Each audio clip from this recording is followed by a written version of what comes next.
I was 18 years old when I got it. I belonged to a very conservative family, a Baloch family, where good daughters never say no to their parents. My father wanted me to get married, and all I said was, if that makes you happy, I'll say yes. And of course, it was never a happy marriage.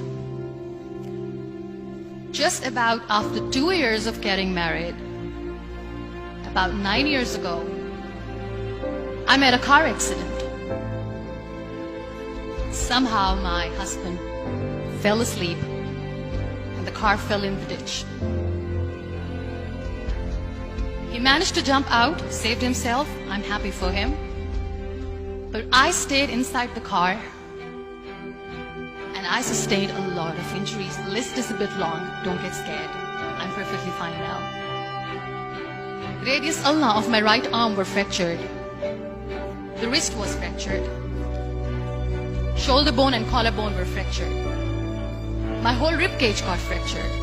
And because of the rib cage injury, lungs and liver were badly injured. I couldn't breathe.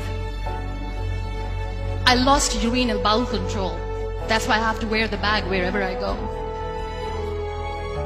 But that injury that changed me and my life completely as a person and my perception towards living my life was the spine injury. 3 vertebrae of my backbone were completely crushed and I got paralyzed for the rest of my life. So this accident took place in a far-flung area in the outskirts of a very small province, Balochistan, where there was no first aid, no hospital, no ambulance. I was in the middle of nowhere in that toppled car. Many people came to rescue. They gave me CPR. They dragged me out of the car. And while they were dragging me out, I got the complete transection of my spinal cord. I finally ended up in a hospital where I stayed for 2.5 months.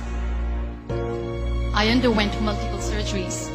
Doctors have put a lot of titanium in my arm. There's a lot of titanium at my back to fix my back. That's why people in Pakistan call me the Iron Lady of Pakistan.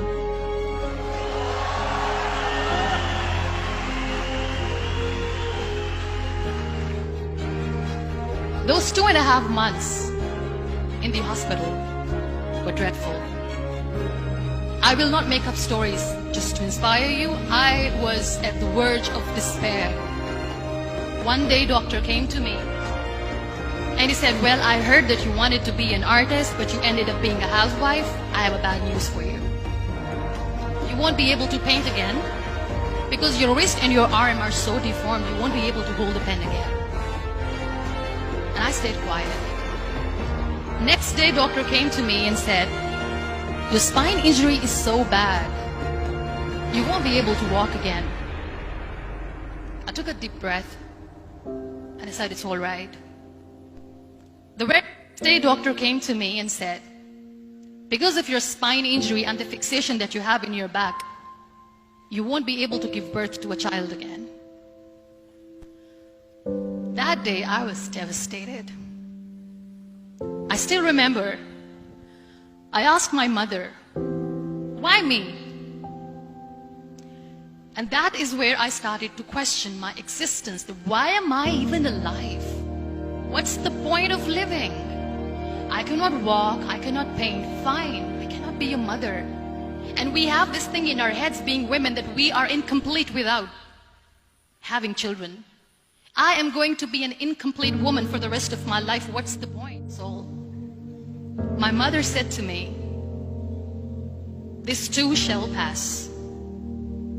God has a greater plan for you. I don't know what it is, but He surely has.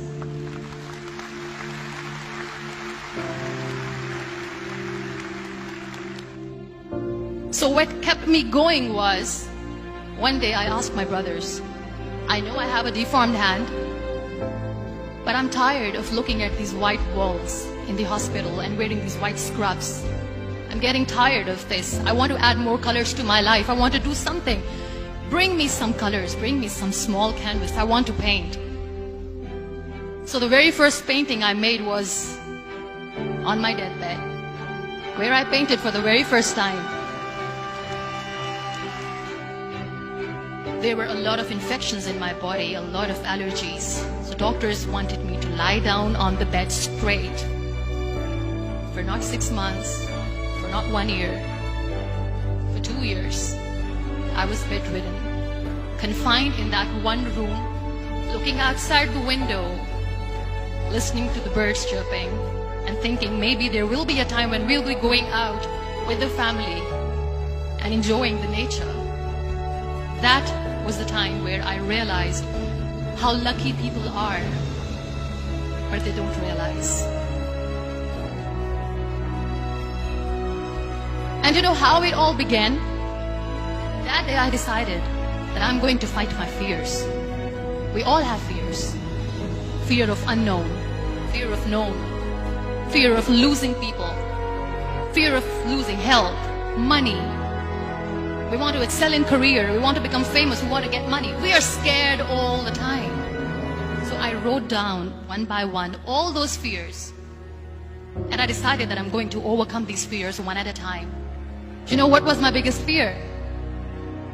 Divorce. Didn't work.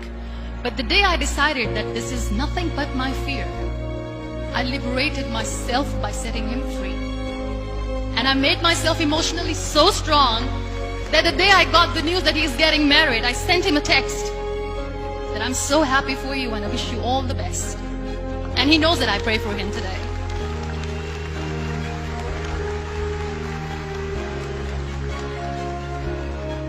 My biggest fear, number 2, was I won't be able to be a mother again. And that was quite devastating for me. But then I realized there are so many children in the world, all they want is acceptance. So there is no point of crying, just go and adopt one. And that's what I did.